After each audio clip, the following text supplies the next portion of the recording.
Hey everyone, welcome back to Mindspine Tutorial. So our today's topic is ciliary movement in protozoa, जो कि locomotion protozoa का जो होता है उसका थर्ड टॉपिक रहता है. सब टॉपिक जो है उसका थर्ड है. इससे पहले हमने अमीबॉइड और फ्लेजुलर मूवमेंट इन प्रोटोजोआ ये दो टॉपिक्स देखे थे. आज हम लोग सीलियरी मूवमेंट के साथ स्टार्ट करेंगे. थोड़े बहुत यहाँ पर इंट्रोडक्शन के जो पॉइंट्स हो सकते हैं उनके बारे में यहाँ पर देख लेते हैं.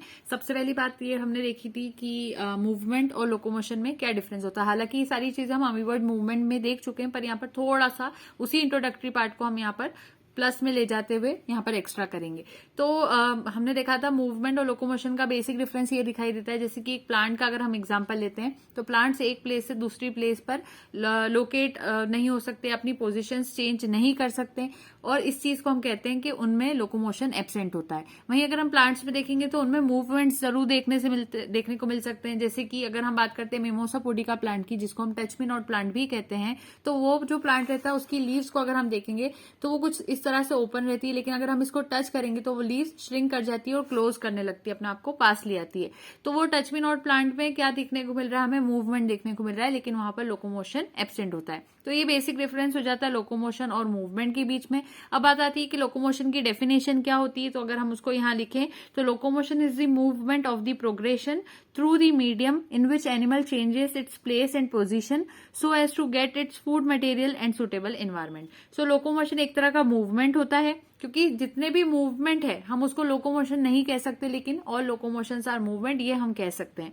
सो लोकोमोशन एक तरह का मूवमेंट होता है जिसमें हम प्रोग्रेशन देखते हैं, और जब प्रोग्रेशन होगा यानी एक जगह से दूसरी जगह कोई अगर ऑर्गेनिज्म है अगर वो पास होगा तो वो एक मीडियम के थ्रू का, या तो मीडियम वाटर हो सकता है, या फिर वो एयर हो सकती है, या फिर जो भी लैंड है, तो किसी भी मीडियम के थ्रू ही लोकोमोशन किया जा सकता है. अब जो एनिमल जब अपनी प्लेस और पोजीशन बदलता है तो उसके रीजंस क्या हो सकते हैं. तो रीजंस होते हैं या तो वो फूड मटेरियल के लिए लोकोमोशन शो कर रहा है, या फिर किसी सुटेबल एनवायरनमेंट में जाना चाहता है, या अपने मेट को फाइंड करना चाहता है. इन रीजंस के लिए लोकोमोशन किया जाता है. अब यहाँ पर जो हम एक नया वर्ड ऐड कर रहे हैं कि लोकोमोशंस को हमने ऐसे डिवाइड तो अलग तरह से करा है मूवमेंट्स के बेसिस पर, जिसमें अमीबॉइड, फ्लैजुलर और सीलियरी आ जाते हैं. लेकिन इसके अलावा भी अगर हम मेन जो प्रोटोजोआ है उसके अलावा भी अगर लोकोमोशन को डिवाइड करेंगे तो दो तरह के लोकोमोशंस को डिफरेंशिएट किया जाता है. पहले होते हैं रिफ्लेक्स वाले लोकोमोशन और दूसरे होते हैं ऑटोमेटिक. रिफ्लेक्स ऐसे लोकोमोशंस होते हैं जो कि कहीं ना कहीं रिस्पॉन्स से लेकर कंसर्न रहते हैं. यानी कि अगर कोई ऑर्गेनिज्म है तो अगर हम उसके ऊपर कोई स्टिमुलस दे रहे हैं और वो स्टिमुलस आउटसाइड से आ रहा है, बाहर से आ रहा है, उसकी बॉडी के बाहर से आ रहा है या इन्वायरमेंट से आ रहा है, तो उसके बदले उसके अंदर से क्या रिस्पॉन्स आएगा उसी को हम रिफ्लेक्स कहते हैं. और फिर वो लोकोमोशन अगर शो कर रहा है तो उसी को रिफ्लेक्स लोकोमोशन कहते हैं. तो इसमें एनिमल जो रहता है उसके अंदर एक पावर देखने को मिलता है रिस्पॉन्स करने का. वो अपने आप को एडजस्ट कर सकता है. जैसे जैसे एक्सटर्नल स्टिमुलाई बदलेगा वैसे वैसे वो भी अपने आप को एडजस्ट कर पाएगा according to the environmental conditions. तो ये जो फिनोमेना होता है जिसमें कहीं ना कहीं एक रिस्पॉन्स देखने को मिलता है किसी एक्सटर्नल स्टिमुलाई के बदले में, उसी तरह की चीज को हम रिफ्लेक्स लोकोमोशन कहते हैं. और ये जो रिफ्लेक्स वाला मूवमेंट रहेगा या लोकोमोशन रहेगा अगर प्रोटोजोआ में देखने को मिलता है तो या तो प्रोटोजोआ जो फूड मटेरियल है उसके पास जाने की कोशिश करेगा, या फिर उसकी तरफ हम कह सकते हैं मोटर रिएक्शन दिखाने की कोशिश करता है. क्योंकि जो फूड का मटेरियल हम देखने को कह रहे हैं, जैसे ये फूड का मटेरियल है और ये कोई प्रोटोजोआ है, तो ये फूड के पास जाने की कोशिश कर रहा है. तो फूड यहाँ पर किसकी तरह एक्ट कर रहा है, वो एक स्टिमुलस की तरह एक्ट कर रहा है. तो फूड यहाँ पर क्या एक्ट कर रहा है, किसकी तरह, स्टिमुलस की तरह.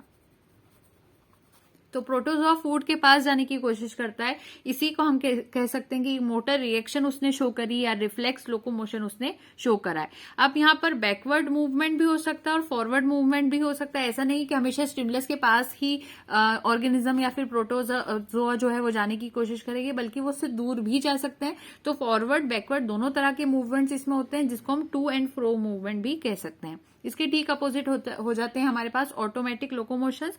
इसमें क्या होता है कि पावर रहती है ऑर्गेनिज्म में कि वो सेल्फ मूवमेंट कर सकता है, या फिर उसको इतना इनिशिएटिव लेना आता है कि कब उसको अपने सेल या फिर ऑर्गन को मूव करवाना है. उसको किसी स्टिमुलस की बेसिकली यहाँ पर जरूरत नहीं हम कह सकते. जैसे यहाँ एक स्टिमुलस की जरूरत पड़ती थी तब जाके ऑर्गेनिज्म मूवमेंट शो करता था, लेकिन ऑटोमेटिक में ऐसा कुछ नहीं है. यहाँ पर कोई स्टिमुलस रिक्वायर्ड नहीं होता, इसके लिए हमने यहाँ पर क्रॉस लगाया है. तो यहाँ कोई स्टिमुलस की जरूरत नहीं होती. पावर ऑफ सेल्फ मूवमेंट होता है या फिर power of initiating vital processes from within the cell organ या फिर ऑर्गेनिज्म देखने को मिलती है. तो ये बातों को आपको यहाँ पर ध्यान रखना है. इस तरह का मूवमेंट जो रहता है वो इमीडिएट एक्सटर्नल स्टिमुलस के बदले नहीं आता, बल्कि कहीं ना कहीं ऑर्गेनिज्म के अंदर से ही आता है. तो यहाँ मूवमेंट किसकी वजह से हो रहा है, ऑर्गेनिज्म खुद अपने अंदर से ही उसका मन कह रहा है तो मूवमेंट शो कर रहा है, एक तरीके से आप इसको ऐसे याद रख सकते हैं, इसलिए ये ऑटोमेटिक है। स्टिमुलस का कोई रोल प्ले नहीं है यहाँ पर, ऑर्गेनिज्म खुद इनिशिएटिव नहीं ले पाता, उसको एक स्टिमुलस की जरूरत पड़ती है, तब जाके वो मूवमेंट को शो करता है। तो ये दो चीजों को हमें यहाँ पर याद रखना है।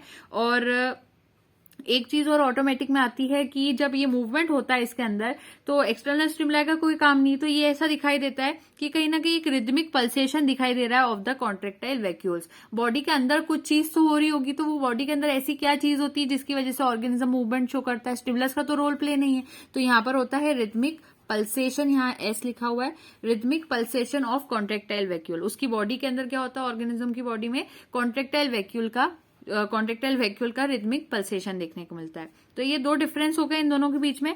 सो ये जो ऑर्गन्स है यहाँ पर अलग अलग लोकोमोशन में, जिनको हम लोकोमोटरी ऑर्गेनल्स कहते हैं, वो यहाँ पर मूवमेंट में हेल्प करवा सकते हैं। लोकोमोटरी ऑर्गेनल्स का दूसरा नाम होता है मोटाइल ऑर्गन्स, तो आपको ये भी यहाँ पता होना चाहिए। तो यहाँ पर अगर हम एक छोटा सा रिवीजन भी ले लें इससे पहले वाले मूवमेंट्स का, सो जो मोड्स होते हैं लोकोमोशन के वो 3 तरह के हो सकते हैं, जिसमें अमीबॉइड हो सकता है, फ्लैजिलर हो सकता है और सीलियरी हो सकता है। अमीबॉइड का दूसरा नाम क्रीपिंग भी होता है, अगर आपको क्रीपिंग नाम भी कहीं दिखाई देगा तो कहीं ना कहीं वो भी अमीबॉइड मूवमेंट का ही एक लोकोमोशन का ही एक मोड रहेगा। आपको इस चीज को याद रखना है। इसको एकॉम्प्लिश करने के लिए या कंप्लीट करने के लिए कहीं ना कहीं साइटोप्लाज्मिक प्रोसेसेस जो होती है अमीबा के अंदर वो बनती दिखाई देती है अमीबॉइड मूवमेंट के अंदर, क्रीपिंग जिसको हम कह सकते हैं। तो इसमें रोल प्ले किसका रहता है, सूडोपोडिया का। तो यहाँ पर सारी चीजें हमने सूडोपोडिया से रिलेटेड देखी थी, टाइप्स ऑफ सूडोपोडिया, ये सारी चीजें हम देख चुके हैं। उसके बाद अगर एक और मोड हम लोकोमोशन की बात करते हैं, सिर्फ अमीबॉइड मोड से स्विमिंग नहीं हो सकती, ये स्विमिंग में हम और भी इंक्लूड कर रहे हैं, स्विमिंग यहाँ लिख देंगे इसको। जो स्विमिंग है वो भी एक तरह का मोड है लोकोमोशन का। इसको परफॉर्म करने के लिए स्विमिंग अगर होगी तो उसमें किसकी जरूरत पड़ेगी, फ्लैजिला की जरूरत पड़ेगी। तो फ्लैजिलर मूवमेंट में स्विमिंग को हम इंक्लूड कर लेंगे। और जो मेस्टिकोफोरा होता है उसके अंदर ही फ्लैजिला देखने को मिलता है। अब उसके बाद हमारे पास बात आती है कि फ्लैजिला और सीलिया का डिफरेंस क्या होता है। तो फ्लैजिला जनरली 1 नंबर में हो सकता है, 1 होगा या कम नंबर में हो सकता है, वहीं सीलिया ज्यादा नंबर में देखने को मिल सकता है, 1 इन नंबर नहीं होगा, या कह सकते हैं मोर इन नंबर दिखाई देगा। सीलिया जिनमें मिलता है उनको हम सीलिएटा कहते हैं। तो स्विमिंग के अंदर आप फ्लैजिला और सीलिया दोनों को ही ऑलमोस्ट इंक्लूड कर सकते हैं। तो सीलिया का यहाँ नाम ले लेंगे, फ्लैजिलेटा में फ्लैजिला मिलता है, मेस्टिकोफोरा जिसमें आ जाएगा, और सीलिएटा में सीलिया मिलता है। और जो कहना चाहिए यंग सक्टोरिया होता है उसके अंदर सीलिया बहुत सारे पाए जाते हैं, लेकिन बाद में उनकी एज जब बढ़ती है तो वो रिप्लेस हो जाते हैं टेंटिकल्स के थ्रू जब ऑर्गेनिज्म एडल्ट बन जाता है। तो अगर सक्टोरियल माउथ, जैसे कि आपने सुना होगा, जो साइक्लोस्टोम्स होते हैं उनके जो माउथ होते हैं वो सक्टोरियल होते हैं। तो जब वो छोटे बच्चे होते हैं तो वो सीलिया बने होते हैं यहाँ पर उनके सक्टोरियल माउथ पर।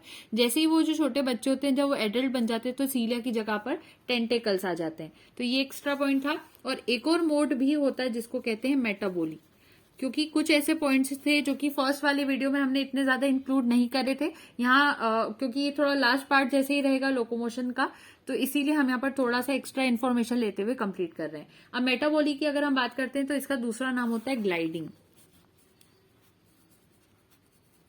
ग्लाइडिंग, मेटाबॉली या फिर आप ग्लाइडिंग दोनों कह सकते हैं। स्पोरोजोआ जो होते हैं यूजुअली थोड़े ऐसा माना जाता है कि वो थोड़े कॉन्स्पीशियस होते हैं, उनमें इतनी ज्यादा प्रेजेंस देखने को नहीं मिलती एक्सटर्नल लोकोमोटरी ऑर्गेनल्स की। सिंपली आप कह सकते हो जो स्पोरोजोआ होते हैं उनके अंदर लोकोमोटरी ऑर्गेनल्स जो होते हैं वो एब्सेंट होते हैं। और यहाँ पर जो चेंजेस आना चाहिए उनके अंदर एक जगह से दूसरी जगह जाने में, तो वो इतने ज्यादा इसलिए देखने को नहीं मिल सकते। लेकिन ग्लाइडिंग फिर भी वो ऑर्गेनिज्म शो करते हैं, ग्लाइडिंग की मदद से वो एक जगह से दूसरी जगह पर जाएंगे। और यहाँ पर कॉन्ट्रेक्शन जो होता है मायोनीम्स का वो देखने को मिलता है उनकी बॉडी में। तो ग्लाइडिंग किसकी वजह से होती है, मायोनीम्स की वजह से होती है, मायोनीम्स। सो इसीलिए हम समझ सकते हैं यहाँ पर कि जो लोकोमोशन इन प्रोटोजोआ होता है, प्रोटोजोआ, उसके बारे में अगर हम कॉमनली एक पॉइंट की यहाँ पर बात करते हैं तो जनरली कुछ ऐसे लोकोमोटरी ऑर्गेनल्स होते हैं जिसकी मदद से हम देख सकते हैं सूडोपोडिया, फ्लैजिला, सीलिया। एक नया नाम और यहाँ पर ऐड करा है, हालांकि हमारे कोर्सेज में 3 ही रहते हैं, सीलिया, फ्लैजिला और सूडोपोडिया से रिलेटेड, लेकिन यहाँ मायोनीम्स का भी नाम आप ले सकते हो लोकोमोटरी ऑर्गेनल्स में। दूसरे ऐसे प्रोटोजोआ होते हैं जिसके अंदर मायोनीम्स की भी हेल्प होती देखने को मिलती है लोकोमोशन के अंदर, लेकिन आपके सिलेबस में नहीं है, इसलिए हम लोगों ने उसको एक अलग हेडिंग में नहीं लेते हुए यहीं पर इसको इंक्लूड करा है। तो मायोनीम्स आ जाएंगे जिसको हम पेलिक्यूलर कॉन्ट्रेक्टाइल स्ट्रक्चर्स भी कह सकते हैं। इसका दूसरा नाम अगर मैं यहाँ मेंशन करूँ तो क्या हो जाएगा, pellicular contractile structures. Pedicular contractile structures. ये कुछ ऐसे ऑर्गन्स हो जाएंगे या फिर लोकोमोटरी ऑर्गेनल्स हो जाएंगे जिसकी मदद से प्रोटोजोआ लोकोमोशन शो करता है। तो आपको इन चारों चीजों का नाम यहाँ पर याद रखना है। अब जो कैपेबिलिटी होती है लोकोमोशन की, वो जनरली जिस पार्ट में पाई जाती है उसको कहते हैं एक्टोप्लाज्म, क्योंकि एक्टोप्लाज्म ही ऐसी चीज है जो कि लोकोमोटरी ऑर्गेनल्स को स्ट्रेंथ प्रोवाइड करता है। तो जनरली एक्टोप्लाज्म का ही रोल प्ले होता है। तो यहाँ पर एक चीज और ऐड कर देते हैं हमारे नोट्स में, एक्टोप्लाज्म। अब इसका नाम याद रखना है हमें। और जो सूडोपोडिया होता है जनरली उसमें एक प्रोट्रूजन रहता है, वो कुछ अलग सा पार्ट नहीं होता बॉडी का, बल्कि जैसे अमीबा का एग्जांपल ले ले तो कोई एक हिस्सा ऐसा होगा जिसमें थोड़ा सा प्रोट्रूजन आ जाएगा, उस प्रोट्रूजन को थोड़ा सा एक स्ट्रक्चर दिखाई बनने लगता है उसके अंदर, जिसको हम सूडोपोडिया कहने लगते हैं। फ्लैजिला की अगर मैं बात करती हूँ यहाँ पर, तो फ्लैजिला थोड़े फाइन फाइबर्स होते हैं जिनके अंदर एक्सोनीम पाया जाता है। अब अगर उसकी डिटेल्स हम देख चुके हैं फ्लैजिला मूवमेंट पर, रिवीजन यहाँ पर कर रहे हैं, तो फ्लैजिला फाइन फाइबर्स होते हैं जिनके अंदर एक्सोनीम पाया जाता है। और वो किससे बना होता है? 2 लॉन्जिट्यूडनल फाइब्रिल्स का बना होता है, जो कि किसमें इनक्लोज रहते हैं? प्रोटोप्लाज्मिक शीथ के अंदर इनक्लोज रहते हैं। एक्सोनीम के बारे में और बात करें तो उसमें 2 लॉन्जिट्यूडनल फाइब्रिल्स रहती है रिंग के अंदर, जिसमें से 2 जो रहती है, 2 तो सेंट्रल रहती है और जो 9 बाकी की रिंग्स होती है वो रिंग तरह से बनाती है सेंट्रल फाइब्रिल्स। तो यहाँ पर हमें याद क्या रखना है फ्लैजिला के लिए कि 2 ऐसी रिंग्स होती है जो कि सेंट्रल होती है, और 9 यानी कि 9 ऐसी रिंग्स होती हैं जो कि सेंट्रल फाइब्रिल्स के आसपास पाई जाती है, अराउंड दी सेंट्रल फाइब्रिल्स पाई जाती है। फिर उसके बाद अगर हम सीलिया की बात करते हैं, जो कि आज का हमारा टॉपिक रहेगा, इसकी सारी डिटेल्स हम देखेंगे। तो सीलिया स्मॉल और ज्यादा न्यूमरस होते हैं, ज्यादा नंबर में पाए जाते हैं, लेकिन सिमिलर ही देखने को मिलते हैं फ्लैजिला के थ्रू, और इनमें कोई डिफरेंस ज्यादा नहीं होता है सीलिया और फ्लैजिला के बीच में। और जो entire body of the organism होगी उसकी पूरी बॉडी पर प्रेजेंट रहेंगे। ये कुछ पॉइंट्स आप उसके इंट्रोडक्शन में लिख सकते हैं। मायोनीम्स का भी अगर थोड़ा सा यहाँ डिस्कशन कर लें तो मायोनीम्स जो रहते हैं वो लॉन्जिट्यूडनल फाइन कॉन्ट्रेक्टाइल फाइबर्स होते हैं जो कि एक्टोप्लाज्म में पाए जाते हैं। तो आपको सिंपल क्या याद रखना है इन मायोनीम्स के बारे में कि ये लॉन्जिट्यूडनल फाइन कॉन्ट्रेक्टाइल फाइबर्स होते हैं जो कि एक्टोप्लाज्म में पाए जाते हैं। ये स्ट्रेट भी हो सकते हैं या फिर एक वेब या फिर नेटवर्क बनाकर भी पाए जा सकते हैं। मायोनीम्स की डिटेल्स आपके कोर्स में नहीं है, लेकिन फिर भी अगर पॉसिबल हुआ तो एक नेक्स्ट वीडियो सेगमेंट लेते हुए हम मायोनीम्स को अलग से डिस्कस कर लेंगे। तो ये तो थोड़ा इंट्रोडक्शन हो गया। अगर आप चाहते हैं कि आपका इंट्रोडक्शन थोड़ा अच्छा लंबा बड़ा होना चाहिए तो आप पार्ट फर्स्ट यानी कि जो अमीबॉइड मूवमेंट इन प्रोटोजोआ का इंट्रोडक्शन था प्लस आज का जो इंट्रोडक्शन था उनको मिक्स करके लिख सकते हैं। तो अगर आपको याद होगा जैसे कि सूडोपोडिया के जितने टाइप्स होते हैं वो हमने यहाँ पर इस तरह से देखे थे। फर्स्ट वीडियो सेगमेंट जो था अमीबॉइड मूवमेंट में, उसमें टाइप्स ऑफ सूडोपोडिया हमने इतने सारे यहाँ पर आप इसका रिवीजन देख सकते हो। लोबोपोडिया, रेटिकुलोपोडिया, फिलोपोडिया और एक्सोपोडिया। जिसमें से अगर हम डिटेल्स की बात करें तो जो लोबोपोडिया होता है वो अमीबा प्रोटियस के अंदर पाया जाता है। उसके बाद ये जो रेटिकुलोपोडिया वाले एग्जांपल्स थे उसको हमने ग्लोबीजेरिना एग्जांपल आप याद रख सकते हैं, ग्लोबीजेरिना के अंदर पाया जाता है रेटिकुलोपोडिया। उसके बाद जो फिलोपोडिया होता है, तो फिलोपोडिया का डायग्राम यहाँ पर है। फिलोपोडिया जो होता है वो युगलाइफा के अंदर पाया जाता है। और लास्ट में जो एक्सोपोडिया वाला है डायग्राम, उसके एग्जांपल की बात करें तो एक्टिनोफ्रीज सोल के अंदर पाया जाता है। तो स्पेलिंग अगर आप चाहें तो अमीबा प्रोटियस की यहाँ पर हम लोग उसको भी देख सकते हैं। तो यहाँ पर इसके स्पेलिंग्स है, आप इसको भी यहाँ पर नोट कर सकते हो। ये सारी बातें डिटेल में हम अमीबॉइड मूवमेंट में पढ़ चुके हैं, सिर्फ रिविजन कर रहे हैं यहाँ पर क्योंकि लास्ट पार्ट रहेगा। उसके बाद जब हमने फ्लैजिलर मूवमेंट पढ़ा था प्रोटोजोआ के अंदर, तो उसके अंदर फ्लैजिला की टाइप्स कितने हो सकते हैं उनको देखा था, जिसमें हमने स्टाइकोनिमेटिक, पेंटोनिमेटिक, एक्रोनिमेटिक, पेंटा एक्रोनिमेटिक, ये सारे टाइप्स वहां पर देखे थे। उनके डायग्राम्स यहाँ पर आप रिवाइज कर सकते हो। यहाँ पर एक डायग्राम शोन है जिसमें tractellum and trailing flagellum of Bodo दिखाया गया है, तो आप वो भी देख सकते हो यहाँ से। तो ये ऑलमोस्ट सारे फ्लैजिला के टाइप्स भी हो गए हैं रिवीजन के अंदर। एक फ्लैजिला का टाइप और होता है जिसको हम वहां उस पार्ट में फ्लैजिलर मूवमेंट पार्ट में मेंशन नहीं हो पाया था, वो जिसको कहते हैं सिंपल फ्लैजिला। तो ये जिस तरह का फ्लैजिला होता है इसमें जो मेस्टिकोनीम्स रहते हैं वो दोनों ही मेस्टिकोनीम्स और जो एपिकल फाइब्रिल्स होते हैं दोनों ही यहाँ पर प्रेजेंट रहते हैं। सिर्फ मेस्टिकोनीम्स अकेले नहीं होंगे बल्कि उसके साथ साथ एपिकल फाइब्रिल्स भी अगर पाए जा रहे हैं तो उसको हम सिंपल फ्लैजिला कहते हैं, जो कि डायनोफ्लैजिलेटा के अंदर और क्रिप्टोमोनिडिना जो एक तरह का वो ऑर्गेनिज्म है उसके अंदर पाए जाते हैं। सो डायनोफ्लैजिलेटा और क्रिप्टोमोनेडिना, ये 2 एग्जांपल्स आपको याद रखने हैं सिंपल फ्लैजिला के अंदर। और जो अरेंजमेंट होता है फ्लैजिला का फ्लैजिलेटेड एनिमल्स में, वो हमेशा अलग अलग तरह से हो सकता है। जरूरी नहीं कि हर ऑर्गेनिज्म में एक जैसे फ्लैजिला अटैच्ड दिखाई दें आपको, वो डिफरेंट भी हो सकते हैं। 1 से लेकर 4 फ्लैजिला एनिमल्स में पाए जा सकते हैं। और जो पैरासिटिक एनिमल्स होते हैं उनके अंदर फ्लैजिला का नंबर थोड़ा ज्यादा हो सकता है। और साथ में एक पॉइंट और इम्पोर्टेंट आप याद रखेंगे कि एक मेन फ्लैजिला होता है, उसके अलावा और अगर फ्लैजिला किसी ऑर्गेनिज्म की बॉडी में है तो वो एडिशनल फ्लैजिला रहते हैं।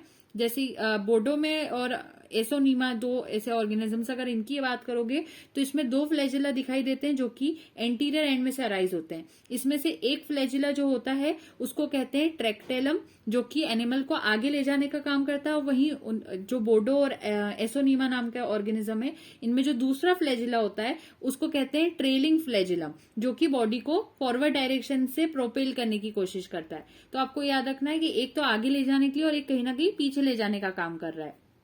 और दोनों ही एनिमल्स में एक और फ्लैजिला भी होता है जिसको पल्सलम कहते हैं, जो कि posterior part of the animal जो रहता है वहां से अराइज करता है। और इसका काम क्या होता है, ये बॉडी को अगेन फॉरवर्ड ही प्रोपेल करने का काम करता है। तो इस तरह से कुछ नए फ्लैजिला के नाम मैंने यहाँ मेंशन कर दी, क्योंकि अभी डायग्राम हमने देखा था तो उसको वहां पर एक्सप्लेन भी कर लिया। अब सीलिया की बात करना स्टार्ट करते हैं। तो सीलिया के लिए हम थोड़ा सा यहाँ पर एडजस्टमेंट कर लेते हैं पहले तो। अब सबसे पहले सीलिया का इंपॉर्टेंट पॉइंट यह है कि सीलिया जो होते हैं वर्चुअली जितने भी एनिमल फाइला है सभी में पाए जाते हैं, एक्सेप्ट नेमाटोड्स और आर्थ्रोपोड्स। सिर्फ नेमाटोड्स में और आर्थ्रोपोड्स में सीलिया जो होगा वो कभी ना कभी एब्सेंट दिखाई दे सकता है। बाकी ऑलमोस्ट सारे ऑर्गेनिजम्स में सीलिया होता है। तो ये पहली चीज हो जाती है। अब सीलिया जो होता है फाइलम सीलियोफोरा के अंदर पाया जाता है। तो मैं यहाँ पर इंपॉर्टेंट कीवर्ड्स यहाँ नोट करती चलूंगी। फाइलम सीलियोफोरा, फाइलम सीलियोफोरा जो रहेगा, फाइलम सीलियोफोरा में जो एनिमल्स आएंगे उन सभी में सीलिया पाए जाते हैं। Cilia small, thin, motile, minute, thread like structures होते हैं, छोटे छोटे होंगे, ज्यादा नंबर में पाए जाएंगे और बेसल ग्रेन्यूल से अराइज करते हैं। सबसे इंपॉर्टेंट पॉइंट क्या होगा यहाँ पे इनके लिए, अराइजेस फ्रॉम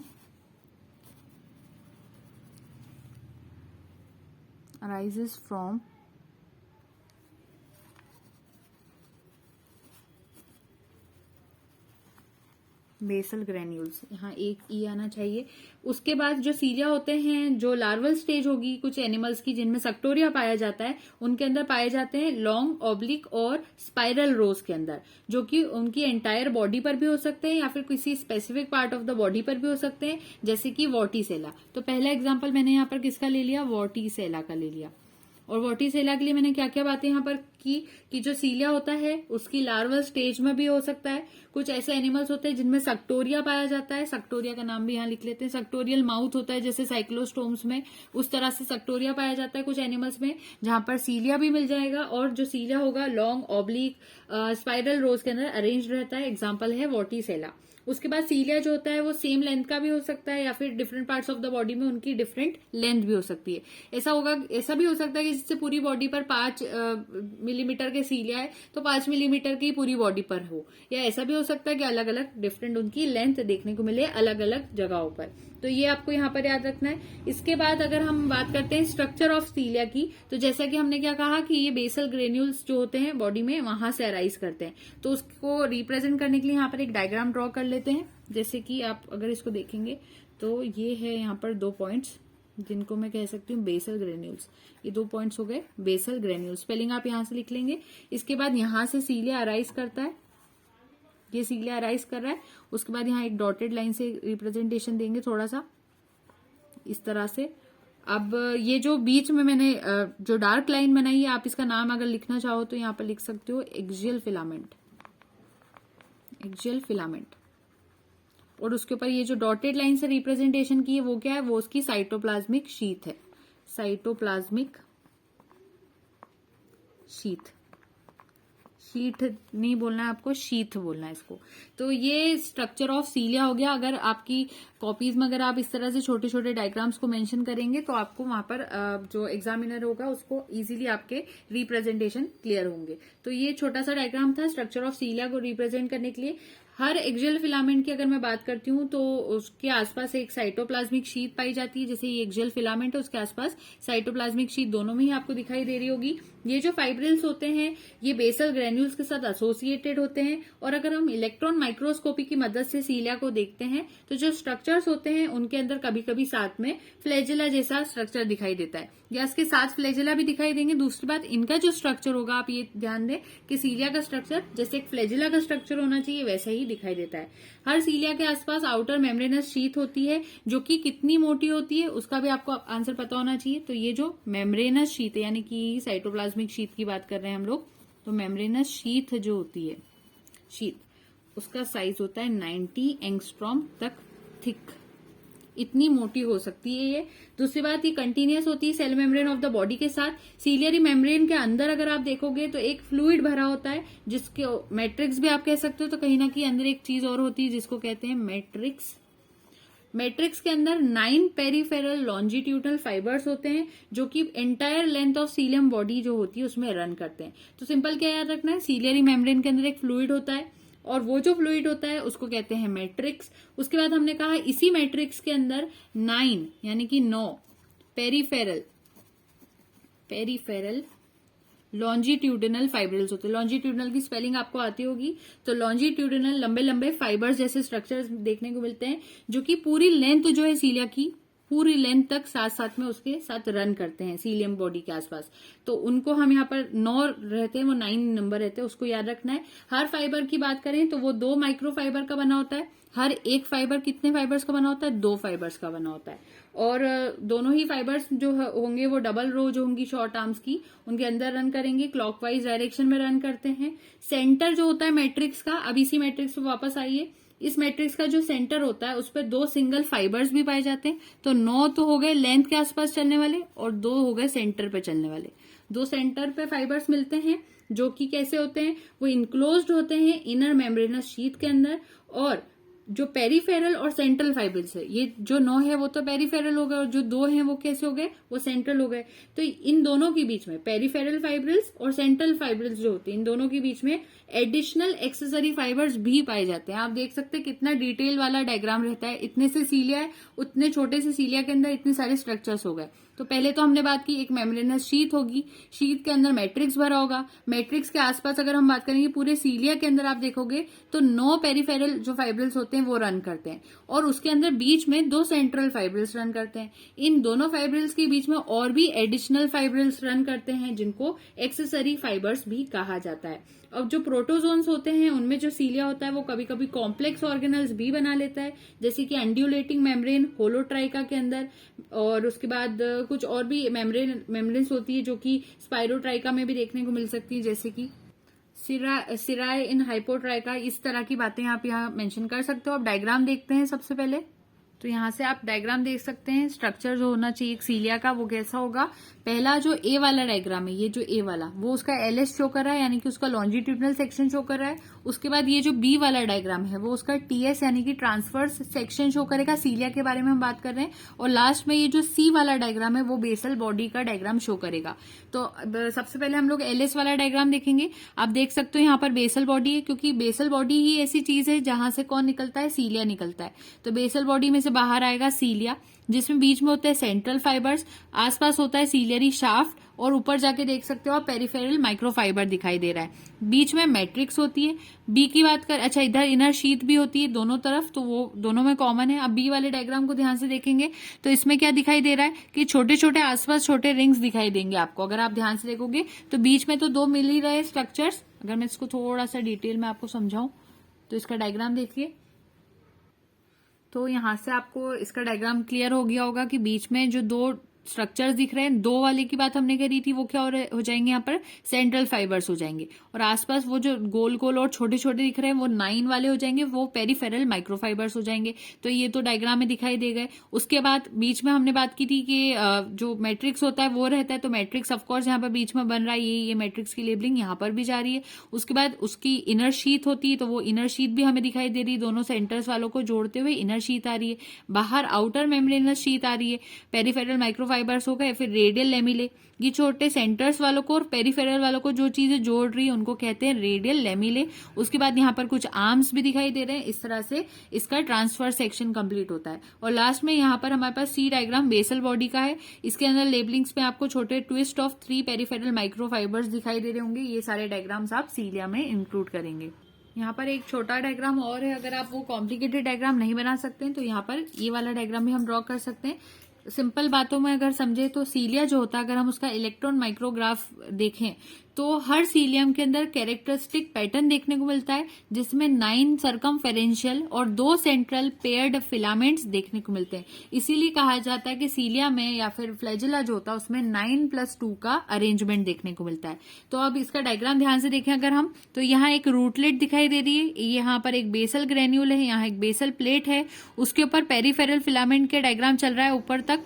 यहाँ पर साइड में प्लाज्मा मेम्ब्रेन बन रही है और बीच में जो फिलामेंट है वो सेंट्रल फिलामेंट बनेगा। और अगर इस सेक्शन को अगर मैं यहाँ से कट कर दूं, जैसे कि अगर आप एग्जांपल के तौर पे समझें तो किसी अगर सब्जी को अगर हम समझे वो स्ट्रेट है यहाँ से, उसको अगर हम कट करेंगे तो अंदर से उसका स्ट्रक्चर कैसा दिखाई देगा, ये उसका जो ब्रोकन स्ट्रक्चर होगा या ट्रांसफर सेक्शन होगा उसका डायग्राम है। तो इसी चीज को मैंने यहां से अगर कट कर दिया और इसको ऊपर से देखूंगी तो कुछ इस तरह से नजर आएगा, जिसमें बीच में वो जो 2 डॉट्स है वो क्या शो करेंगे, यहाँ पर सेंट्रल फिलामेंट को शो करेंगे और आसपास की जो 9 स्ट्रक्चर्स है यहाँ पर वो पेरिफेरल फिलामेंट को शो करेंगे। तो यही एक डायग्राम होता है सीलिया का, जो कि हमें एक बार में अगर समझ में आ जाए तो ईजी रहता है, क्योंकि 9+2 का ही सिंपल रहता है कि अरेंजमेंट हमें बनाना होता है। तो ये चीज है। और अगर आपको यहाँ पर ये कंफ्यूजन हो रहा है कि ये पेरिफेरल फिलामेंट तो यहाँ एक ही दिखाई दे रहा है, तो क्योंकि हमने इसको 3D में नहीं देखा, ये पूरा एक सर्कल के फॉर्म में होगा, क्योंकि कट करने के बाद उसका ट्रांसफर सेक्शन ऐसे सर्कल जैसे ही आ रहा है, तो वो पूरा 3D में नहीं है, इसलिए कहीं ना कहीं हमें इसी तरह के स्ट्रक्चर में दिखाई देता है। तो ये तो 9+2 अरेंजमेंट का कंसेप्ट हो गया। इसके बाद जो फिलामेंट्स होते हैं वो और ज्यादा डेलिकेट होते हैं। अगर हम बात करें तो जितने भी फिलामेंट्स होंगे सीलिया में सभी बहुत डेलिकेट होते हैं। जो बेस होता है सीलिया का वो सेल के अंदर ही पाया जाता है, यानी कि ये वाला जो पोर्शन होगा यहाँ से ये सेल के अंदर होता है। सीलिया अगर बॉडी में से बाहर आते हुए दिख भी रहे तो ये जो बेसल ग्रेन्यूल वाला पोर्शन होगा वो बॉडी के अंदर ही होगा। दूसरी बात यहाँ पर हो जाती है कि जो जंक्शन होता है आउटर फिलामेंट्स का, उसमें कहीं ना कहीं एक थर्ड ट्यूब भी कभी कभी देखने को मिलती है, जिसकी वजह से सीलिया में एक ट्रिपलेट स्ट्रक्चर देखने को मिलता है instead of a doublet structure. एक पॉइंट और हमने डिस्कस करा कि कभी कभी सीलिया जो होता है वो ऑर्गेनल्स खुद से भी बना देता है। खुद भी एक ऑर्गेनल है लेकिन एक नया ऑर्गेनल खुद भी बना देगा, तो वो कुछ इस तरह से बनता है। जैसे ये फ्यूज्ड प्लेट दिखाई गई है, उसके ऊपर यहाँ पर बेसल ग्रेन्यूल्स वाला पोर्शन दिखाया गया है, इसके ऊपर जाकर सारे सीलिया यहाँ पर फ्यूज कर जाते हैं और जो नया स्ट्रक्चर होता है कहीं ना कहीं इस तरह से दिखाई देता है, जिसमें अंदर क्या होता है, कोएगुलेटेड प्रोटोप्लाज्मिक ग्रेन्यूल्स बन जाते हैं। उसके बाद यहाँ पर छोटे छोटे बेसल ग्रेन्यूल इस तरह से बन जाते हैं और ऐसा एक नया स्ट्रक्चर बन जाता है। तो अगर उसका भी आप डायग्राम शो करना चाहो तो ऐसे बना सकते हो। तो ये तो बात हो गई सीलिया के स्ट्रक्चर की यहाँ तक। अब उसके बाद अगर हम इसके कैरेक्टरिस्टिक्स की बात करें, इसका जो सीलियरी मूवमेंट होता है वो किस तरह से होता होगा उसकी डिटेल्स की बात करते हैं। तो जैसे कि अभी तक हम क्या हो रहा था, अभी तक जितनी भी चीज हमने देखी उसमें हमने पढ़ी methods of locomotion in protozoa, जिसमें से आपने सबसे पहले अमीबॉइड जो मूवमेंट हो सकती है उनको देखा, फ्लैजिलर मूवमेंट को देखा। अब हम लोग स्टार्ट कर रहे हैं सीलियरी मूवमेंट के साथ। इसके अलावा और भी मूवमेंट्स हो सकते हैं प्रोटोजोआ में। मैं फिर से रिपीट कर रही हूँ इस बात को कि जैसे अभी हमारे कोर्स में सिर्फ 3 तरह के मूवमेंट्स होते हैं, लेकिन प्रोटोजोआ इन 3 मूवमेंट्स के अलावा और भी मूवमेंट शो करता है, जैसे कि मेटाबॉलिक मूवमेंट हो सकता है और ग्रेगराइन मूवमेंट हो सकता है। तो ये 2 मूवमेंट्स और एक्स्ट्रा हो सकते हैं, लेकिन हम लोग जो 3 रहते हैं उनको ही मेनली पढ़ते हैं, अमीबॉइड, फ्लैजिलर और सीलिया को। तो अब स्टार्ट करते हैं सीलियरी मूवमेंट के साथ। सीलियरी मूवमेंट को अगर हमें समझना है तो सबसे अच्छा इसका बेस्ट अगर एग्जाम्पल कुछ हो सकता है तो वो होता है पैरामीशियम।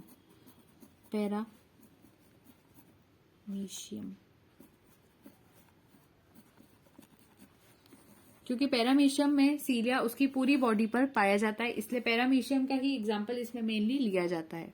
लेकिन पैरामीशियम के अंदर अगर हम और डिटेल की बात करें तो सिर्फ पैरामीशियम में सीलियरी मूवमेंट ही नहीं देखने को मिलता, इसके साथ साथ वो एक और तरह का मूवमेंट भी शो करता है जिसको कहते हैं मेटाबोली। जैसे कि अगर आपको याद होगा जब हम युगलिना पढ़ रहे थे तो हमने बात की थी कि युगलिना के अंदर हमें फ्लैजुलर मूवमेंट देखने को मिलता है, लेकिन अगर युगलिना की डिटेल्स की बात करें तो युगलिना में फ्लैजुलर मूवमेंट के साथ साथ युगलिनॉइड मूवमेंट भी देखने को मिलता है। उसी तरह से पैरामीशियम में अगर सीलियरी मूवमेंट देखने को मिलता है तो सीलियरी मूवमेंट के साथ साथ इसके अंदर हमें मेटाबॉली भी देखने को मिलती है। तो पैरामीशियम में कौन से दो मूवमेंट्स आ जाते हैं, सीलियरी और दूसरा होता है मेटाबॉली, जिसको अभी हमने ग्लाइडिंग का नाम दिया था शुरू में, और उसमें मायोनीम्स का रोल प्ले होता है, उनकी बातें की थी। तो सीलियरी मूवमेंट जब होता है तो जो सीलिया रहते हैं वो एक तरह का रोइंग एक्शन प्रोड्यूस करते हैं। जब मूवमेंट होता है तो सीलिया क्या करता है, ऑसिलेट करने लगता है एक पेंडुलम की तरह। जैसे एक क्लॉक के अंदर एक पेंडुलम होता है तो वो कैसे जाता है, पहले इस डायरेक्शन में जाएगा, यहां जाने के बाद फिर इस डायरेक्शन में वापस आएगा, इसी को कहते हैं पेंडुलम मूवमेंट। तो पहले पेंडुलम इस तरह से ऊपर जाता है, फिर 2 मिनट के लिए नीचे आता है, फिर यहां से ऊपर जाता है, फिर यूं जाता है, इस तरह से पेंडुलम मूवमेंट शो करता है। उसी तरह से सीलियरी मूवमेंट भी होता है।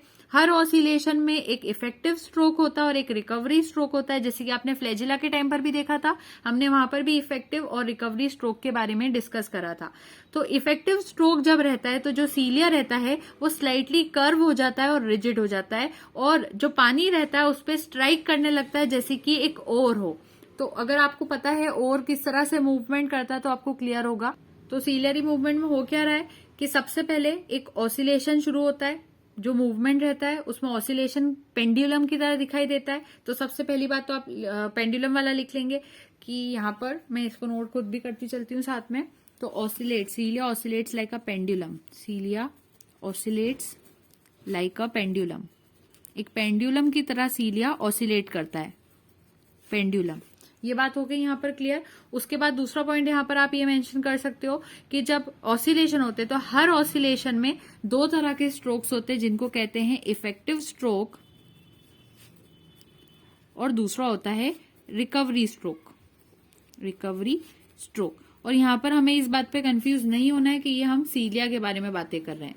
फ्लैजिला का इफेक्टिव स्ट्रोक और रिकवरी स्ट्रोक दूसरा था, उसका रिविजन का एक डायग्राम भी यहाँ पर देख लेते हैं। जिससे फ्लैजिला का अगर आपको याद होगा तो मैंने वहां पर भी इफेक्टिव स्ट्रोक और रिकवरी स्ट्रोक पढ़ाया था। तो ये डायग्राम जो है ये सीलिया के बारे में नहीं, फ्लैजिला के बारे में रिवीजन के लिए हम यहाँ पर देख रहे हैं। तो देख सकते हो आप कैसी बात करी थी वहां पर कि 1 पे था पोजीशन, तो धीरे धीरे वो फ्लैजिला चलता चलता चलता ऐसे नीचे आया। तो इस वाले स्ट्रोक को कहते हैं इफेक्टिव स्ट्रोक। अब ये नीचे आ गया तो इसको नीचे से वापस ऊपर भी जाना होगा। जब ये ऊपर जाएगा ओरिजिनल पोजीशन पे तो उसको कहते हैं रिकवरी स्ट्रोक। उसी तरह से सीलिया में भी इफेक्टिव रिकवरी स्ट्रोक का कंसेप्ट होता है, थोड़ा सा डिफरेंट होता है। तो अब हम उसकी डिटेल्स देखते हैं।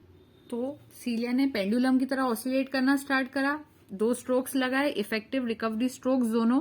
उसमें से जब इफेक्टिव स्ट्रोक यूज होता है तो इफेक्टिव स्ट्रोक के टाइम पर सीलिया जिस तरह का नजर आता है वो क्या क्या चीज होती है, एक तो वो थोड़ा सा कर्व्ड हो जाता है, उसके बाद थोड़ा सा रिजिड हो जाता है, और पानी के अंदर जब वो स्ट्राइक करता है तो एक ओर की तरह स्ट्राइक करता है, OAR, like oar, strike like oar, पूरा नाम ऐसे लिखिए, strikes like oar on water.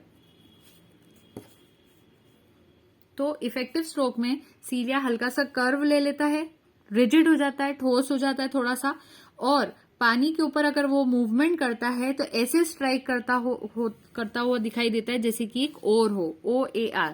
अब बात आती है ओर क्या होता है। तो ओर जैसे कि एक पैडल होता है पानी के अंदर, उसी तरह से वर्क करता है पैडल, यानी कि जो जैसे कि चप्पू होता है पानी में चलते हुए, अगर एक बोट को हमें चलाना है तो जिस तरह से चप्पू पीछे मूवमेंट करते हुए पानी को फेंकते हुए आगे बोट को लेकर जाता है चप्पू चलाते हुए, अगर आपने देखा होगा, तो उसी तरह से सीलिया भी पानी में मूवमेंट शो करता है। तो ये बात तो हो जाती है। इसकी वजह से क्या होता है, जो भी ऑर्गेनिज्म है या ऑर्गेनिज्म की जो बॉडी होती है उस वजह से वो फॉरवर्ड डायरेक्शन में चलने लगती है, फॉरवर्ड में। क्योंकि चप्पू कैसे चलेगा, अगर चप्पू हम पीछे चलाते हैं बोट के अंदर, फॉर एग्जाम्पल ये कोई बोट है, बोट पे यहाँ पर कोई एक बोट चलाने वाला बैठा है, तो अगर ये चप्पू को इस डायरेक्शन में चलाता है तो बोट आगे चलने लगती है। बोट को अगर आगे ले जाना है तो चप्पू को पीछे ले जाना होगा, क्योंकि चप्पू जो होगा वो पानी को पीछे की तरफ थ्रो करता है। तो इस तरह से मूवमेंट होता है। तो पहला जो इफेक्टिव स्ट्रोक होगा उससे बॉडी फॉरवर्ड डायरेक्शन में मूवमेंट शो करती है। ये तो पहली कंडीशन हो गई। अब जब रिकवरी स्ट्रोक आता है, रिकवरी स्ट्रोक के टाइम पर क्या होता है कि जैसे ही इफेक्टिव खत्म होता है वैसे ही एकदम से रिकवरी को आना जरूरी होता है। ऐसा नहीं कि बीच में 1-2 मिनट का टाइम गैप आएगा, ऐसा नहीं होता। जैसे इफेक्टिव खत्म होता है वैसे रिकवरी स्ट्रोक स्टार्ट होता है। इसमें क्या होता है, जो सीलिया होते हैं वो फिर से पीछे की तरफ आते हैं, जैसे कि एक इफेक्टिव स्ट्रोक कंडीशन होना चाहिए उस तरह से। तो हो क्या रहा है कि मान लीजिए इस पोजीशन से स्टार्ट किया गया है सीलिया में, तो सीलिया ने पहले क्या करा, जब उसने इफेक्टिव स्ट्रोक लगाया होगा तो एक चाबुक की तरह लगाया, यानी कि सीलिया थोड़े से बेंट होके पीछे की डायरेक्शन में ऐसे चले गए होंगे। ये इनकी ओरिजिनल प्लेस थी। ओरिजिनल प्लेस ऊपर बना लेते हैं पहले। तो ये सीलिया की ओरिजिनल प्लेस थी, इसको मैं ओ लिख देती हूँ। ऐसे सिंपली ऐसे खड़े हुए थे। उसके बाद इफेक्टिव स्ट्रोक स्टार्ट हुआ तो वो थोड़े कर्व होकर रिजिड होकर पीछे की डायरेक्शन में उन्होंने इस तरह से मूवमेंट शो की। उसके बाद जब रिकवरी स्ट्रोक आता है तो रिकवरी स्ट्रोक क्या करता है, उसको फिर से ओरिजिनल प्लेस पर ले आता है। इसको कहते हैं रिकवरी स्ट्रोक, यानी कि वापस से उनको हम रिकवर करवा रहे हैं। तो इससे सीलिया वापस आगे आ जाएंगे, उसके बाद फिर सीलिया पीछे जाएंगे। तो ऐसे करते हुए ऑर्गेनिज्म में मूवमेंट देखने को मिलते हैं। अब जितने भी सीलिया होते हैं अगर ऑर्गेनिज्म की बॉडी पर हम देखेंगे वो सभी साइमल्टेनियसली मूव नहीं करते, बारी बारी अलग अलग जो सीलिया होते हैं वो जो मूवमेंट्स होंगे उनको शो करेंगे। सीलिया के अंदर एक तरह का सॉर्ट ऑफ हम कह सकते हैं वाइब्रेटरी मूवमेंट देखने को मिलता है, जिसको हम सीलियरी बीटिंग कहते हैं। तो एक पॉइंट एक्स्ट्रा क्या है यहाँ पर ऐड हो रहा है, पहले तो ये ओरिजिनल प्लेस थी, यहाँ पर इस डायग्राम में भी ऐड कर देते हैं। ये इफेक्टिव स्ट्रोक था और ये रिकवरी स्ट्रोक का डायग्राम था। ये तो स्ट्रोक्स हो गए इस ऑर्गेनिज्म की बॉडी पर से, ये हमने सीलिया बनाए थे। उसके बाद हमने दूसरी बात क्या की यहाँ पर कि जो सीलिया होते हैं उनके अंदर हमने लिखना था यहाँ पर कि वो वाइब्रेशन शो करते हैं, वाइब्रेटरी मूवमेंट्स सीलिया शो करते हैं, जिसको हम सीलियरी बीटिंग भी कह सकते हैं। ये बात यहाँ क्लियर होती है। जो फ्रंट सीलिया होते हैं वो पहले बीट करेंगे और जो पीछे वाले सीलिया होते हैं ऑर्गेनिज्म में वो बाद में बीट करेंगे। तो ये तो एकदम ऑब्वियस सी बात हो गई। आगे वाले पहले बीटिंग शो करते हैं तो पहले वाले आगे की पोजीशन पे होंगे, वो बीटिंग शुरू करते हैं। उसके बाद पीछे वालों की बारी आती है, फिर वो बीटिंग शुरू करते हैं। इस तरह से एक वेव बनने लगती है सीलियरी मूवमेंट की, जो कि कहीं ना कहीं जैसे कि क्रॉप ऑफ राइस फील्ड है, अगर वहां पर तूफान आ जाएगा तो उसी तरह से दिखाई देगी। तो जैसे कि राइस की अगर आपने फील्ड देखी होगी तो राइस की फील्ड्स में ऐसे पैडी क्रॉप्स रहते हैं। तो फॉर एग्जाम्पल अगर हम कहें वो यहाँ पर ऐसे सिंपली खड़े हुए, विंड चलेगा तो विंड की जो स्टॉर्म है, ये तूफान जब आएगा तो ये पहले आगे वालों को हिलाएगा। तो इससे आगे वाले जो स्टॉर्म आते ही जो पहले आगे वाले फील्ड क्रॉप होंगे वो थोड़े इस पोजीशन पे चले जाएंगे। जब तक ये वाली जो स्ट्रेट है वो तो स्ट्रेट ही रहेंगे, उसके बाद थोड़ी देर बाद इनमें भी मूवमेंट देखने को मिलेगा और ये भी इस तरफ थोड़े शिफ्ट हो जाएंगे। इस तरह से जितने भी फील्ड क्रॉप पहले इस तरफ घूमे हुए थे वो पीछे की तरफ आ जाएंगे। तो यही इसका एग्जाम्पल होता है। इसी तरह से सीलिया भी वर्क करता है। अगर हम एक क्रॉप ऑफ राइस फील्ड का एग्जाम्पल स्टॉर्म के बेसिस पर लेते हुए देखें, उस तरह से इनमें एग्जाम्पल आ जाता है। इस तरह की जो सीलियरी बीटिंग्स होती है इनको हम कहते हैं मेटाक्रोनस। तो इस तरह की सीलियरी बीटिंग्स को क्या कहते हैं, मेटाक्रोनस।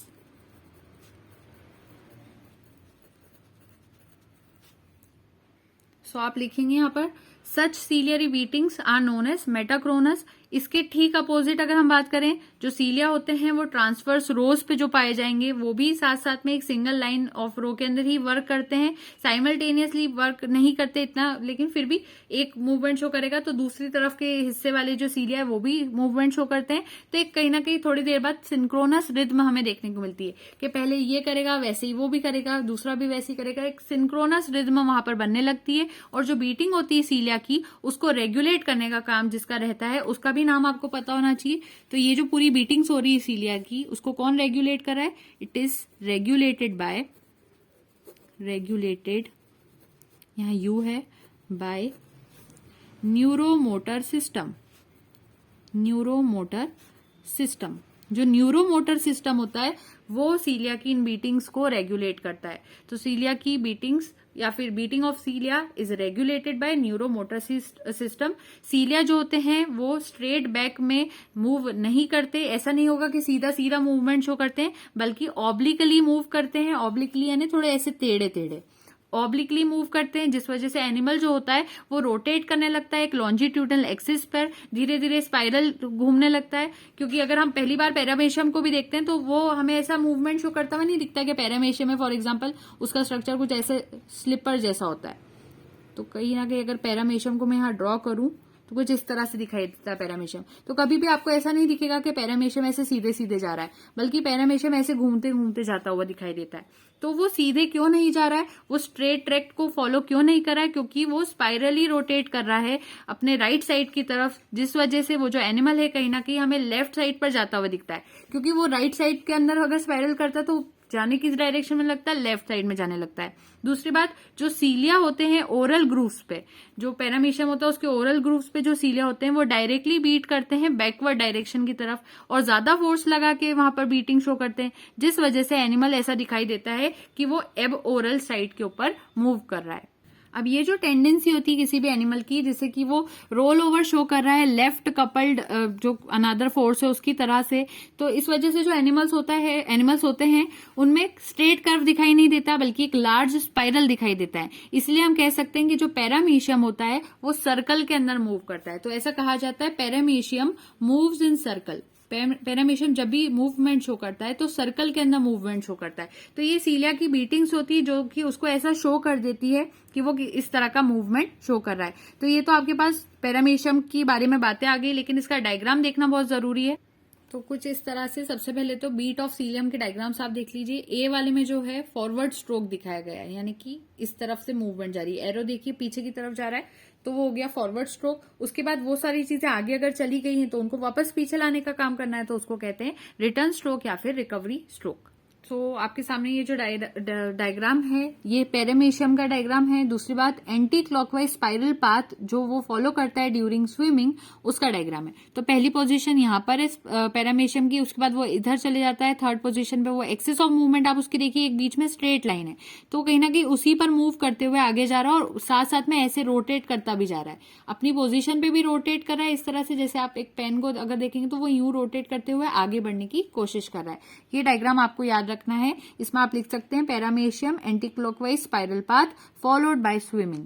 अब यहाँ पर पैरामीशियम का अगर हमने पूरा मूवमेंट देखा ही है, तो जैसे कि अभी हमने बात की थी, पैरामीशियम में सिर्फ और सिर्फ सीलियरी मूवमेंट देखने को नहीं मिलता, बल्कि इसमें कहीं ना कहीं मेटाबॉली या फिर बॉडी कॉन्ट्रैक्शन जिसको हम कहते हैं वो भी देखने को मिलता है। तो जो बॉडी होती है पैरामीशियम की, बेसिकली वो क्या करती है, वो थोड़ी सी इलास्टिक होती है। तो मैं यहाँ पर थोड़ा सा पैरामीशियम का एक मूवमेंट थोड़ा सा यहाँ इंक्लूड करूंगी जिसको हम मेटाबॉली कहते हैं।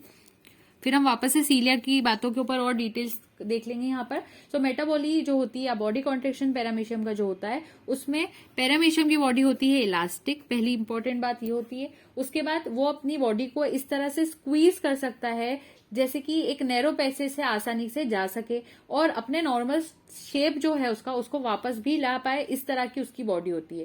सो ये जो टेम्पररी रिगलिंग होती है या फिर रिगलिंग मूवमेंट होता है उसी को कहते हैं मेटाबॉली। तो पैरामीशियम मान लीजिए इस साइज का है, तो उसकी ये बॉडी इतनी इलास्टिक होगी कि वो क्या करेगा, इस साइज को इतना छोटा सा भी कर लेगा, अलग शेप का भी कर लेगा। तो मान लीजिए वो इतना बड़ा था और जो रास्ता है वो इतना छोटा सा था, इतनी फाइन ट्यूब थी और वो खुद इतने बड़े साइज का था, तो भी ये जो पैरामीशियम होगा अपने आप को इतनी सी फाइन सी ट्यूब से भी ले जा सकता है अपने साइज को छोटा करके। इतना बड़ा पैरामीशियम इतना छोटा सा होकर इस ट्यूब से बाहर आ जाएगा और वापस अपने ओरिजिनल साइज में भी आ जाएगा। इसको कहते हैं मेटाबॉली। और अपने मूवमेंट को आप कह सकते हो, इस मूवमेंट को आप कह सकते हो wriggling movement.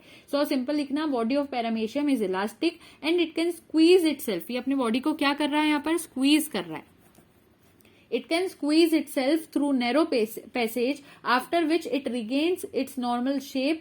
This temporary wriggling movement is called metaboly. ये बातें हो गई। अब हम लोग बात करेंगे फंक्शनिंग ऑफ सीलिया की। फंक्शनिंग ऑफ सीलिया जो इसका पूरा एक्सप्लेनेशन है वो सिर्फ अकेला प्लॉसिबल एक्सप्लेनेशन नहीं है। जनरली हम लोग जो बीटिंग ऑफ सीलिया रहता है उसको अज्यूम करते हैं और जो आउटर फिलामेंट्स है उनको ऐसा मान लेते हैं कि सिर्फ ओरिजिनल बीटिंग वाले सीलिया है वही सीलिया मेन रहेंगे और जो आउटर वाले फिलामेंट्स होंगे वो कॉन्ट्रेक्टाइल हो गए। इस तरह से मानते हुए फंक्शनिंग ऑफ सीलिया को समझते हैं। सीलिया बेंड भी कर सकते हैं, इसके लिए वो अपने फिलामेंट्स को साइड पॉइंटिंग डायरेक्शन में लेकर जाते हैं, बेंडिंग कॉन्ट्रेक्शन शो करते हैं, नॉर्मल बीट भी शो करते हैं जिसमें जो फिलामेंट्स होते हैं वो पहले कॉन्ट्रैक्ट करते हैं एक तरफ के, फिर दूसरी तरफ के जो फिलामेंट्स है वो कॉन्ट्रैक्शन शो करते हैं। इस तरह से जो रोल होता है सेंट्रल फिलामेंट्स का वो स्पेक्यूलेटिव रहता है और हम कह सकते हैं कि जो पाथवे रहता है for the excitatory stimulus from the cell या फिर सिंपली अगर हम बात करें सेंट्रल इलास्टिक कोर की, वो यहाँ पर सबसे ज्यादा ध्यान में देना जरूरी होता है। तो कुछ बातें हैं फंक्शनिंग ऑफ सीलिया की, वो किस तरह से मूवमेंट करते हैं, किस तरह से उसका काम चलता है, ये सारी बातें इसमें आ जाती है, जो कि अभी तक हमने देखी उसी का छोटा मोटा रिविजन है। अब जो अटेम्प्ट्स होते हैं, बहुत सारे अटेम्प्ट्स ऐसे आए थे जो सेवरल पीपल ने दिए, जिससे कि हम ये इंटरप्रेट कर सके कि सीलियरी मूवमेंट किस तरह से होता है, उसके टर्म्स ऑफ प्रिंसिपल क्या हो सकते हैं, मस्कुलर कॉन्ट्रेक्शन कैसे होता है। तो उसके अंदर जिन साइंटिस्ट के बहुत ज्यादा रोल प्ले रहे हैं उनके नाम को यहाँ मेंशन कर लेते हैं, जिनका नाम था Gibbons and row. Gibbons and row. तो गिब्बंस एंड रोव 1965 की बात है। उन्होंने जो ग्लिसरीन एक्सट्रैक्टेड सीलिया थे और फ्लैजिला थे उनको इतनी बार बीट करा एक सॉल्यूशन ऑफ एटीपी में, और ये सारी चीजें ऑब्जर्व करने की कोशिश की। तो सिंपल आप याद रखेंगे, Gibbons and row 1965 showed that glycerin extracted cilia and flagella beat many times in a solution of ATP।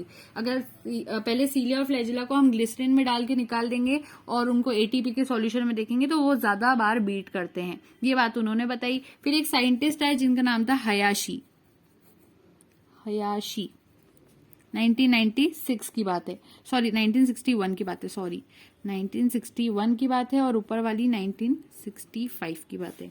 तो हयाशी जो थे उन्होंने सजेस्ट किया कि 2 इनर फिलामेंट्स होते हैं जो कि ट्रांसमिट करते हैं एक्साइटेशन को 9 आउटर फिलामेंट्स तक, और ये जो 9 आउटर फिलामेंट्स होते हैं ये सीट होते हैं एटीपी स्प्लिटिंग की चीज के लिए। तो ये हयाशी ने कहा था, आप इसका स्टेटमेंट लिख सकते हो। Hayashi 1961 suggested that 2 inner filaments transmit excitation and the 9 outer filaments are the seat of ATP splitting. अब उसके बाद कल्बर्टसन आए, एक और साइंटिस्ट से, उनका नाम भी यहाँ पर लिख लेते हैं। थोड़ा सा बड़ा वीडियो सेगमेंट बन गया पर सारे कंसेप्ट इसमें आ जाएंगे।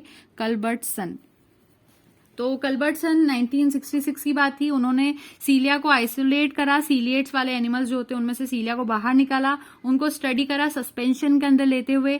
फिर उसके बाद जो प्रोटीन एक्सट्रैक्टेड सीलिया थे, उन जिनको डाइनिन जिनमें रहता हो, तो वो उसमें से निकाला, सीलिया के अंदर से डाइनिन निकाला और कहा कि ये एटीपीएस की तरह एक्ट करता है, यानी कि सीलिया को एनर्जी देने का काम डाइनिन्स करते हैं। तो ये वाली बातें आपको याद रखनी है। आप उनका स्टेटमेंट क्या लिखेंगे, Culbertson 1966 isolated cilia from the ciliates and studied them in suspension.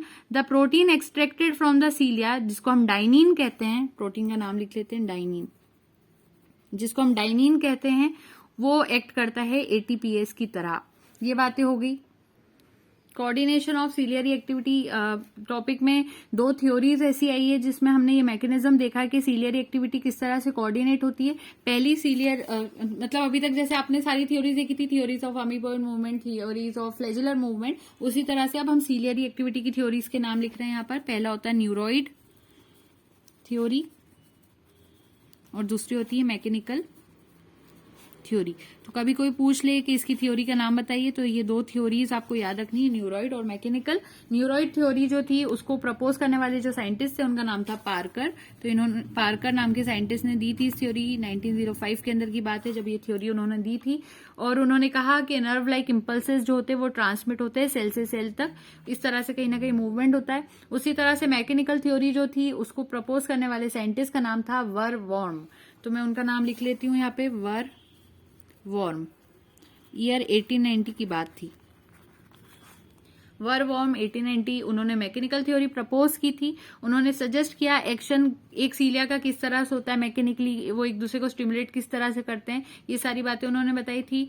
फिर उस थ्योरी के ऊपर कहीं ना कहीं ऑब्जेक्शंस भी रेस किए गए, जो कि दोनों ही थ्योरीज के ऊपर ऑब्जेक्शन आए थे। हम ऐसा नहीं कह सकते सिर्फ मैकेनिकल थ्योरी के ऊपर ऑब्जेक्शन था, बल्कि दोनों ही थ्योरीज पर ऑब्जेक्शन आए थे और रेस किए गए थे।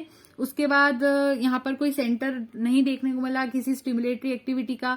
ये कहा गया कि न्यूरोइड थ्योरी जो है उसके अंदर कोई नर्वस सिस्टम कहाँ से आ रहा है, नर्वस एक्टिविटी कैसे हो रही है, ये सारी बातें वो क्लियर नहीं बता पाए। उसी तरह से मैकेनिकल थ्योरी में भी कुछ डिफिकल्टी थी, जैसे कि जो टेम्परेचर, विस्कोसिटी और जो आयोनिक चेंजेस होते हैं वो डिफरेंट इफेक्ट्स कॉज करते हैं सीलियरी स्ट्रोक्स पर, उन चीजों को वो एक्सप्लेन नहीं कर पाए थे। पैसेज जो होता है मेटाक्रोनल वे का वो एक्सप्लेन नहीं हो पाया था। तो ये सब पॉसिबल था कि जो मैकेनिज्म्स है वो डिफरेंट हो सकते हैं अलग अलग एनिमल्स में, तो कहीं ना कहीं इस तरह से उनकी थ्योरी गलत ना भी हो तो कहीं और दूसरे एनिमल पर एक्ट कर सकती है। उसके बाद एक और साइंटिस्ट आए जिनका नाम था ग्रे। अब यहाँ से एक और बात शुरू होती है। ग्रे नाम के जो साइंटिस्ट थे, 1928 की बात थी, तो उनका टाइम पीरियड भी पहले लिखते हैं। उन्होंने सजेस्ट किया कि जो सीलिया रहते हैं वो अनअफेक्टेड रहते हैं बाय एक्सटर्नल एजेंट्स, पर कुछ ऐसे सीलिया होते हैं जो कि नॉर्मली एक्टिव रहते हैं, लेकिन उनको अगर हम कोई नर्वस या फिर हार्मोनल इन्फ्लुएंस डालने की कोशिश करेंगे तो वो कभी ना कभी थोड़े से उससे इनिबिट हो जाते हैं, रुक जाते हैं। ज्यादातर सीलिया को इससे कोई फर्क नहीं पड़ता कि उनपे किस तरह के एक्सटर्नल एजेंट्स आप डाल रहे हो, ऐसा ग्रे ने कहा।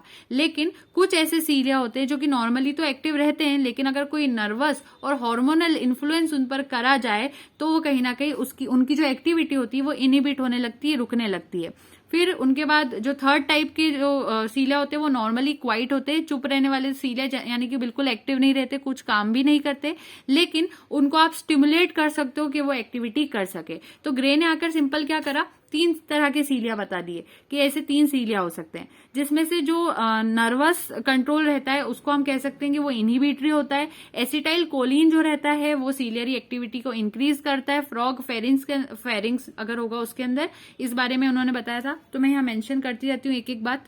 तो ग्रे के पॉइंट्स मैंने यहाँ मेंशन कर दिए। उन्होंने कहा कि एक तरह के सीलिया ऐसे होते हैं जिनको कोई फर्क नहीं पड़ता एक्सटर्नल एजेंट्स कैसे, वो अपना काम फिर भी कर सकते हैं।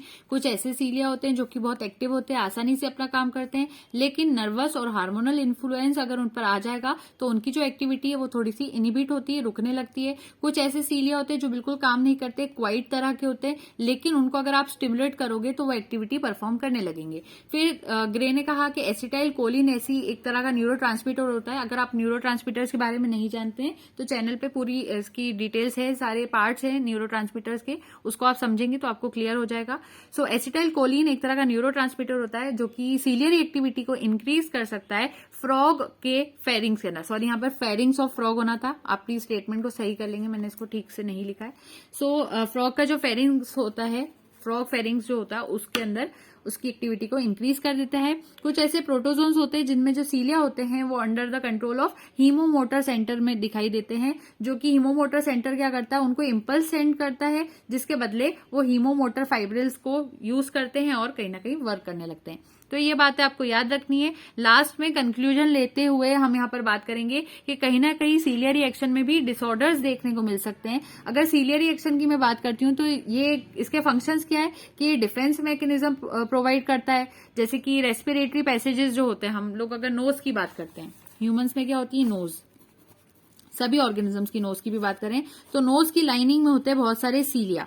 ये सीलिया क्या करते हैं, अगर कोई डस्ट पार्टिकल्स अगर अंदर जाने की कोशिश कर रहा है तो उसको बॉडी में जाने से पहले ही अपने अंदर ट्रैप कर लेते हैं और बॉडी इस तरह से प्रोटेक्टेड रहती है। ये सीलिया ने क्या करा, ये डस्ट पार्टिकल्स को यहाँ पे ट्रैप करने की कोशिश करी, तो इससे हमारी बॉडी या दूसरे ऑर्गेनिजम्स की भी बॉडी की बात करेंगे तो वो प्रोटेक्ट हो सकती है। तो सीलियरी एक्शन डिफेंस मैकेनिज्म की तरह वर्क करता है रेस्पिरेटरी पैसेजेस के अंदर।